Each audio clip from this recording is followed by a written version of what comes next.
हर्क साम्पाङ यति विधि बेकुप होला भन्ने सोचे थिइनँ कि मैले।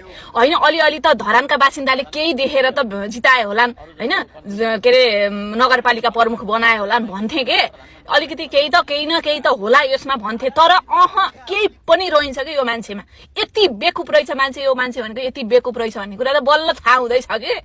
या आमा, मैले जस्तो स्ट्याटस हालेर देखाओस् बालनले अरे कि स्ट्याटसले आफू धजिया भएको थाहा छैन, अझै बालनलाई स्ट्याटस हालेर देखाओ अरे। के कन गरेछु मैले स्ट्याटस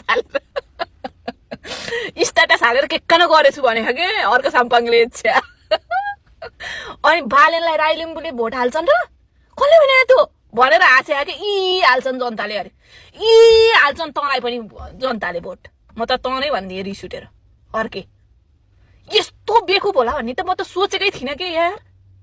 तँलाई चाहिँ यी देलान् जनताले भोट र अनि खालास प्रधानमन्त्री पद।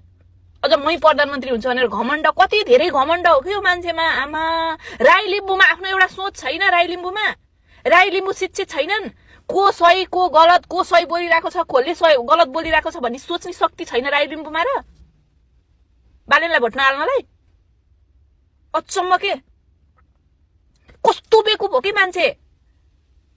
अनि कस्तो ठाउँमा गएर भाषण गर्दाखेरि म के बोल्नुपर्छ भन्ने पनि थाहा छैन। अनि यस्ता मान्छेलाई प्रधानमन्त्री बनेको कसले हेर्न चाहन्छ भने, को जनता होला नि भेडा। उहाँ धरानका बासिन्दाले मुख लुकाएर हिँड्न पर्ने बेला भइसक्यो यसको कारणले गर्दा।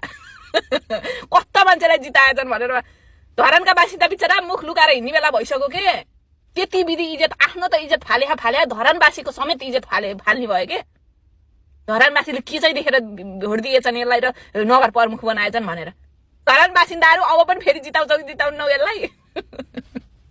खालि जातीय द्वन्द गराएको छ। जाति अब त्यो नेवारी संस्कृतिको एउटा सभामा गएको छ, मै प्रधानमन्त्री हो भनेर भाषण गरेका के। लाज शरम घिन छैन। कस्तो ठाउँमा गएर मैले के भाषण गर्नुपर्छ, के बोल्नुपर्छ भन्ने थाहा छैन उसलाई।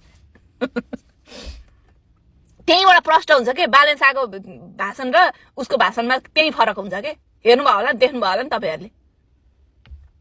अचम्म छ छ्या। यस्तो विधि बेकुप होला नि त म त सोचेकै थिइनँ के। ल बेकुपै रहेछ नि मान्छे त।